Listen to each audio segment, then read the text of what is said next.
Hello everyone, আজি আহকচোন চাওঁ মোৰ বিয়াৰ এলবাম। এয়া মোৰ নগাঁৱৰ বিয়াৰ এলবাম। এয়া মোৰ ষ্টুডেণ্ট এজনে কৰিছিলে, খুব ধুনীয়া ফটোগ্ৰাফী আৰু মোক ধুনীয়াকৈ এলবামটো মই যেনেকৈ কৈছিলোঁ তেনেকৈ বনাই দিছে। তাৰ কাৰণে মই হিৰকলৈ বহুত ধন্যবাদ জনালোঁ। বহুত ধুনীয়া কাম তাৰ। আপোনালোকে যদি ভাল পায় তাক আপোনালোকে যোগাযোগ কৰিব পাৰিব।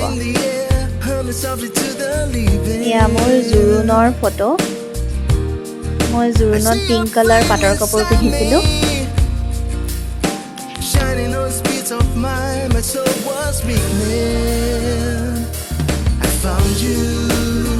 মই যেনেকৈ কৈছিলোঁ তেনেকৈ ধুনীয়াকৈ বনাই দিছে।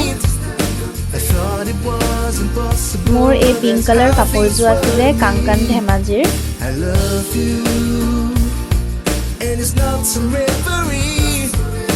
আৰু যিহেতু মোৰ বিয়া দিনা জোৰোণ আৰু বিয়া একেলগে আছিলে, সেইকাৰণে মোৰ ৰিচিপশ্যনৰ দিনা মই আৰু এযোৰ pink colour dark pink colour পিন্ধিছিলোঁ। সেইযোৰ লৈছিলোঁ মই যোৰহাটৰ গামোচা চিল্ক হাউচ আছিলে নেকি নামটো, মই পাহৰিছোঁ। তাৰ পৰা লৈছিলোঁ খুব ধুনীয়া কাপোৰখিনি।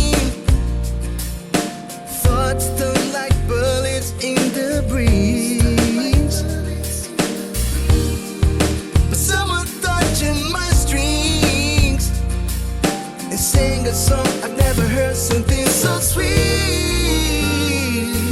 I found you. My world is now complete. I thought it was impossible, but that's how things were to me. I love you, and it's not some reverie. I'll lay down in your arms, and that's where I wanna be. এয়া মোৰ বিয়াৰ দিনাৰ look. এই লুকটো দিছিলে মোৰ Janaki makeup আৰ্টিষ্টে। এয়া মোৰ papa, মা, মই আৰু মোৰ ডাঙৰ জেঠাই। এয়া মোৰ মৰমৰ পাপা আৰু মা। মা আজি ঢুকুৱা 6 মাহত সোমাইছে।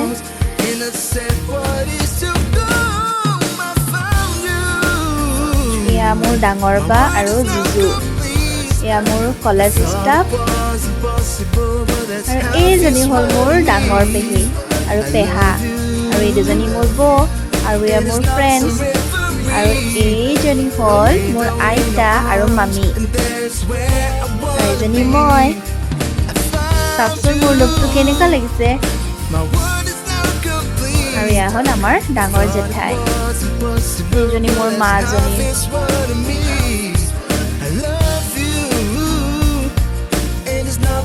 আৰু এইজনী চাওকচোন, এজনী হ'ল মোৰ ডাঙৰ বাৰ সৰু ছোৱালী, সৰু জীয়েক। মোৰ দেখিছেনে কিমান মৰম লাগিছে। তাইৰ নাম হ'ল ৰুহি, মোৰ বুকুৰ কলিজাজনী। আৰু এজনী হ'ল বাৰ ডাঙৰ ছোৱালী গুণগুণ, যিজনী মোৰ কলিজা। মানে মই কিমান যে ভাল পাওঁ এইটো বুজাব নোৱাৰোঁ। এজনী হ'ল মোৰ সৰু পেহী, যিয়ে মোক সৰুৰে পৰা বহুত ডাঙৰ কৰিলে। সদায় এতিয়ালৈকে মা ঢুকোৱাৰ পিছতো ইমানকৈ আমাক যত্ন লৈ আছে। আৰু এয়া হ'ল মোৰ কলেজ ষ্টাফ, আৰু এইজনী হ'ল মোৰ ডাঙৰ ভণ্টি আৰু ডাঙৰ জোঁৱাই, আৰু মোৰ বৰ্তা ছোৱালী, খুৰা ল'ৰা। আৰু এইখিনি হ'ল মানুহখিনি মোৰ অতিকৈ আপোন, মোৰ কলেজৰ মানুহ।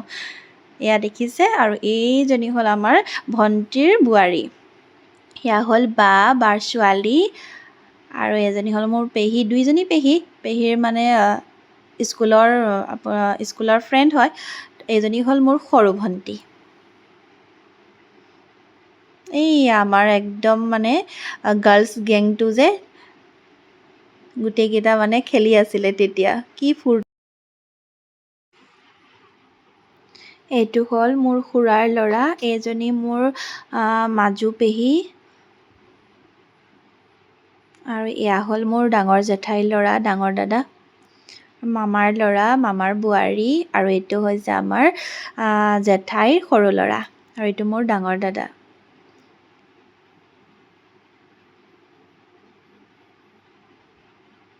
এয়া হ'ল মোৰ মা আৰু আইতা। এয়া হৈছে মোৰ ভাইটিৰ লগৰ ফ্ৰেণ্ড। এইটো মোৰ সৰু ভাইটি, বোৱাৰী, আৰু আমাৰ ৰিব মাইনা। সেইজনী আমাৰ গুৰিয়া ভণ্টিয়ে লৈ আছে।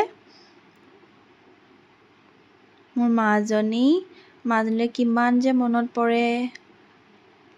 এৰি যোৱা কথাটো ভাবিলে বহুত দুখ লাগে, এইটো মই বুজাই ক'ব নোৱাৰোঁ।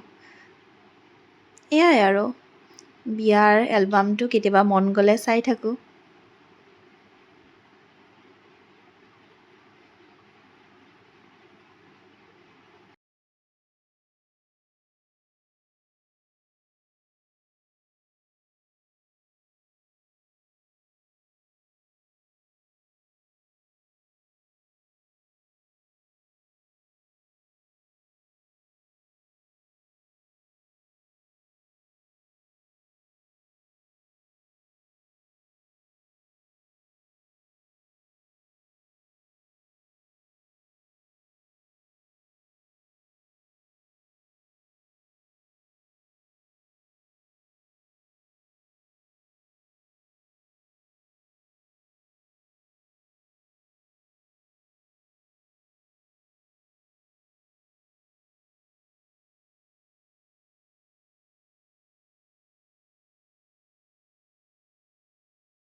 আৰু এইটো হৈছে মোৰ গ্ৰুম চাইড ৰিচিপশ্যনৰ এলবাম। আপোনালোকে চাওকচোন, এই এলবামটো আৰু ফটোগ্ৰাফী কৰিছিলে আকাশ ফটোগ্ৰাফী। খুব ধুনীয়া কৰিছে, কামবোৰ বৰ ধুনীয়া। আপোনালোকে যদি লাগে তেতিয়াহ'লে যোগাযোগ কৰিব পাৰিব। ইনষ্টাগ্ৰামতে নামটো চাৰ্চ কৰিলে পাবই, আকাশ বৰা ফটোগ্ৰাফী।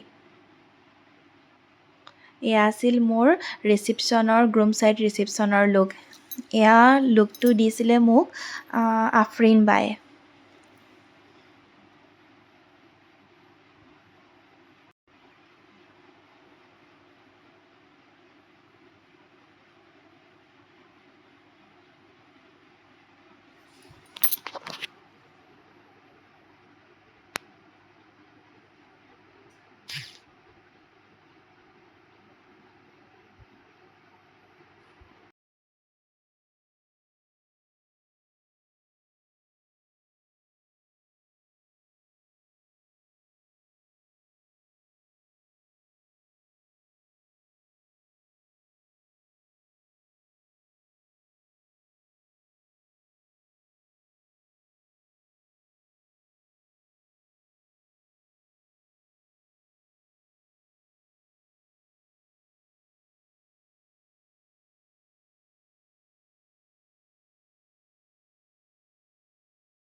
এয়া মোৰ শহুৰ দেউতা, শাহুমা, মই আৰু মোৰ হাজবেণ্ড।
এলবামটো এইখিনিয়ে আছিল। আপোনালোকৰ কেনে লাগিলে জনাব মোক, আৰু আপোনালোকে যদি ইচ্ছা কৰে তেতিয়াহ'লে তেওঁলোকক ফটোগ্ৰাফী কৰিবৰ কাৰণে যোগাযোগ কৰিব পাৰিব।